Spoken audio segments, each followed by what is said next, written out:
건강 클리닉 시간입니다. 아이들은 조금만 눈을 떼도 사고의 위험에 노출되지 않을까 걱정되는 경우가 많은데요. 화상 사고에 있어서도 실제로 소아에게 많이 발생한다고 합니다. 네, 그래서 오늘은 소아 화상에 대해서 이야기를 좀 나눠보도록 하겠습니다. 도움 말씀에 화창한 외과 최동희 원장 자리했습니다. 안녕하세요, 네, 원장님. 반갑습니다. 네, 반갑습니다. 네. 와, 이거 제목만 들어도 아주 끔찍한데요. 네. 저도 아이 키우면서 가장 무서운 게 그 뜨거운 데서 화상 입는 거예요. 조심해야 돼. 이거 누누이 얘기를 하는데 어떻습니까? 전체 화상 비율. 아이들의 화상 발생 빈도가 높다는데 그게 사실인가요? 네.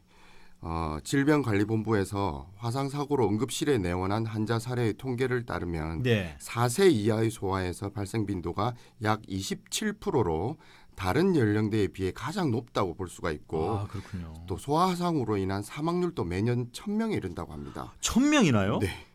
특히 우리나라는 가정문화상 특성상 끓여 먹는 음식을 많이, 그리고 또 불판을 이용하는 시기가 많죠. 그렇죠. 그래서 화상의 우려가 식사 중에도 많이 발생하죠. 근데 이런 사고의 절반은 소아에서 일어난다고 합니다. 우리 아이들한테 안 시킬 수도 네. 없고 또 뭘 해먹다면 또 놔두기도 하는데 그렇죠. 이거 조심해야겠는데요. 네. 소아 화상의 비율이 높은 원인은 또 뭐라고 생각하십니까?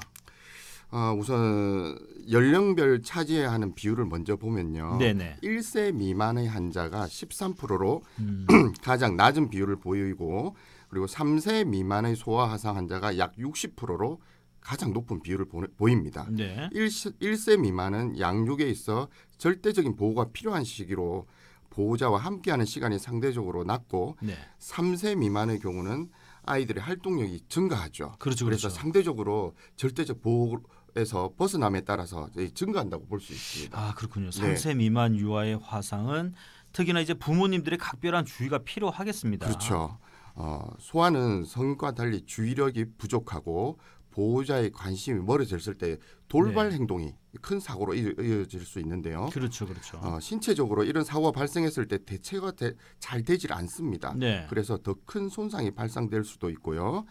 또 소아의 피부는 성인보다 얇고 콜라겐 구조가 약해서 손상이 깊이뿐만 아니라 염증 반응이 오래 가죠. 아, 오래가. 네, 그래서 상처 회복도 더디게 됩니다. 네.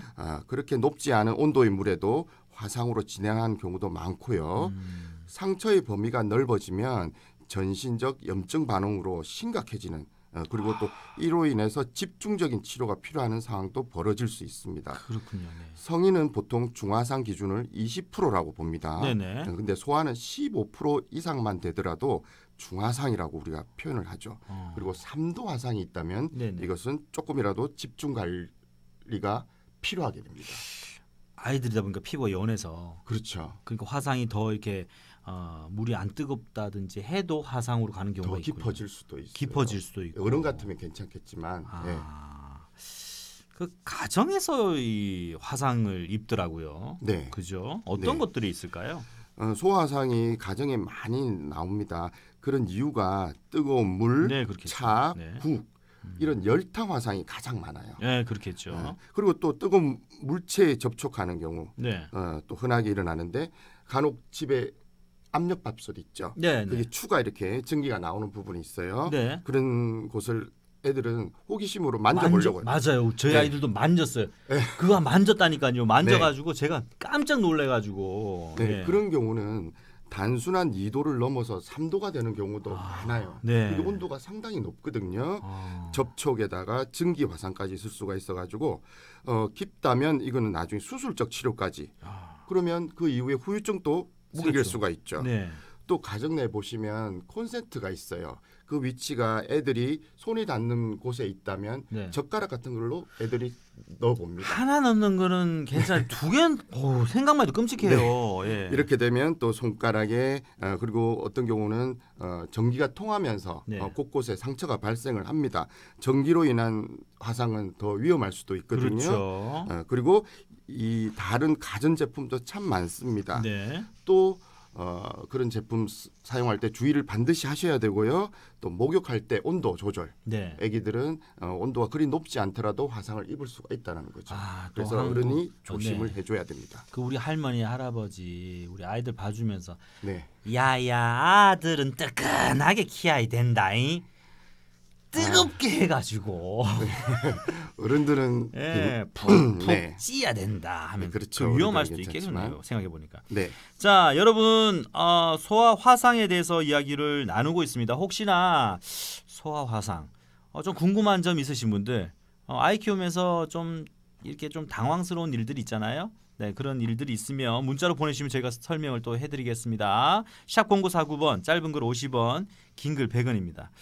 근데 저도 어릴 때 생각을 해보니까 화상을 좀 많이 입은 편이거든요. 좀 네. 제가 좀 네. 활발했어요. 네. 그 달고나 하다가도 그렇죠. 툭 떨어 뜨거 하고 나면 화상 입고 네.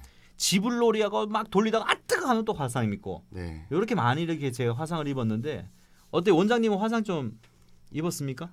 저도 집에 난로가 있었는데 네. 그 위에 쇠 면에 그죠, 그게 있죠. 뭐가 있어서 신기해서 뭘 순간 잡으려다가 짚어버렸죠. 그래서 손바닥을 입은 적이 있어요. 얼굴은 다행이네요. 얼굴은 아니에요. 예, 손바닥이네요. 네. 그때 그리고 고생 화상 많이 중에 했어요. 제일 무서운 화상이 저희 와이프가 저한테 하는 화상아. 네. 죄송합니다. 그건 제 전문이아닙니다. 네네. 자, 그러면 계속해서 가정에서 흔하게 일어나는 소아 화상은 또 어떤 경우가 있습니까? 계절에 따라서 영향을 받는데요. 가장 많이 발생하는 계절이 봄, 가을입니다. 네. 즉 활동력이 높아지는 시기죠. 5월에는 또 휴일 일수가 많고 외출이 잦아질 건데 그러면 외부 활동이 증가하게 되고 뭐 운동, 달리기, 자전거, 축구 이런 것을 할 때 미끄러진다든지 그렇죠. 넘어진다든지 하면서 마찰에 의한 화상을 네. 입습니다. 이것을 마찰 화상이라고 합니다. 마찰 화상. 이런 마찰 화상은 어떤 감염의 우려가 높죠. 그렇겠죠. 크기나 뭐 네. 여러 지저분한 곳에 닿이기 때문에. 네네. 그래서 2차 감염을 주의해야 됩니다. 소아 화상은 자칫 아이의 평생의 그 컴플렉스로 이제 남을 수 있잖아요. 네. 빠른 응급 처치가 필요할 텐데, 자, 또 필요한 거 무엇보다 중요한 거 뭐 네. 말씀해 주시죠.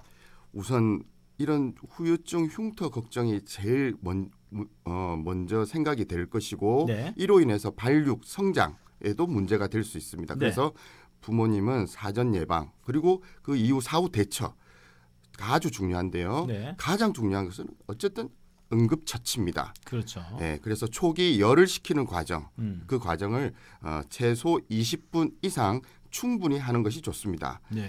어떻게 시키냐면 차가운 물로 적셔준다, 담궈준다, 아니면 그런 젖은 수건이 몸에 닿인 상태에서 마른 수건으로 보호하셔서 네. 그리고는 병원으로 오시는 게 좋습니다. 그리고 예전의 방법 소주, 치약 네네. 소주 이런 것은 이렇게 부으면 되잖아요. 네, 조금 삼가하시는 게 좋겠어요. 오히려 상처를 자극을 준다든지 감염을 유발할 수가 있어요. 그렇군요. 그래서 우선은 그런 응급 조치, 열을 식히는 과정을 하고 119 전화해서 바로 응급실로 오시는 게 좋으실 겁니다. 어릴 때 기억에 그 기차 타고 가면은 네. 그 컵라면 팔았어요. 네, 기차 안에서 네, 그 컵라면 먹다 컵라면 쏟은 거예요. 엄청 뜨거운 물이었거든요. 네. 그 아이가 화상을 입었는데 그때 제 기억으로 저도 어릴 때인데 기억으로는 누군가가 뛰어 소주를 부었어요. 네. 소주를 붓고 이거 응급을 하고 그래서 다음 정류장에 내려서 바로 병원으로 가는 걸 봤거든요. 알코올 성분이 있어서 시원한 감이 있어요. 그리고 네. 열을 식히는 역할은 한데 네. 알코올이 상처면에 닿였을 때 단순한 소독의 의미보다도 네. 그 세포라든지 염증이 생긴 그 면에 오히려 독소로 작용할 경우가 많아요. 반대로 독소로. 예. 이거 진짜 위험하네요. 그래서 차라리 차가운 물, 그냥 수돗물이나 네. 가정에서는 네. 뭐 일상생활에서는 병원에 오시면 우리가 식염수를 이용해서 세척을 하게 됩니다. 열도 식히게 되고 네. 또 열을 식히는 또 쿨링 패드라는 게 또 약으로 나와 있습니다. 네, 쿨링 패드. 네, 네. 그래서 그런 것들을 많이 이용하죠. 근데 이거 화상 입었을 때 괜히 잘못 붙이면 네, 이 안쪽에 잘못돼 붙어서 위험할 수 있잖아요. 그래서 그런 부분을 방지하기 위해서 수분 밴드라는 게 있어요. 수분 밴드는 우리 네. 메디폼 혹시 아시죠? 메디폼은 알죠. 네, 그런 수분 밴드들은 접착을 했다가 네. 뗄 때 자연스럽게 삼출물과 같이 일어납니다. 아. 그래서 그런 재료적인 부분이 많이 좋아졌죠. 그런데요. 그런 거 이제 비상약으로 네. 집에다가 놔둬도 괜찮을 것 같습니다. 네. 소아 화상 치료 시 보호자들이 특별히 좀 관심을 갖는 부분이 있다면요. 네. 제일 먼저 부모님들이 말하는 게 흉터 생기지 않습니까? 그렇죠. 흉터 안 낫게 해주세요. 뭐 이 말을 제일 먼저 하세요. 그러면 흉터가 안 남으려면 우선 치료 기간에 어떤 감염이라든지 다른 문제 없이 빨리 치료가 되는 게 좋습니다. 네. 사실 1도 화상 그리고 옅은 2도 화상은 보통 2주 이내로 좋아지거든요. 네네. 그래서 흉터가 대부분 남지 않고요. 네. 깊은 2도, 2주 이상 치료하게 되는 깊은 2도 화상부터는 흉터가 남는 것은 당연합니다. 그래서 중간에 치료 과정도 중요하고요. 네. 그리고 이런 깊은 상태에 대한 인지도가 좋아야 알아야 됩니다. 네. 이해를 하셔야 됩니다. 부모님도 네. 생길 수 있는 부분에 대해서는. 그래서 이런 과정을 병원에서 잘 안내받는 게 좋겠습니다. 네. 그리고 이게 팔꿈치라든지 네. 무릎이라든지 네. 이 관절 쪽 계속 이렇게 움직이는 위치 있잖아요. 네. 이거는 지금 조금 좀 나으려고 하면은 이게 좀 펴졌다가 나을 때 또 터지고 네. 또 터지고 이런 부위는 어떻게 하는 게 좋습니까? 소아들은 그런 부분이 관리가 잘 안 됐을 때 나중에 흉터가 생기면 성장에 정말 지장을 줍니다. 네네. 그래서 고정을 하기 위해서 여러 압박 밴드뿐만 아니라 부목을 댄다든지 네.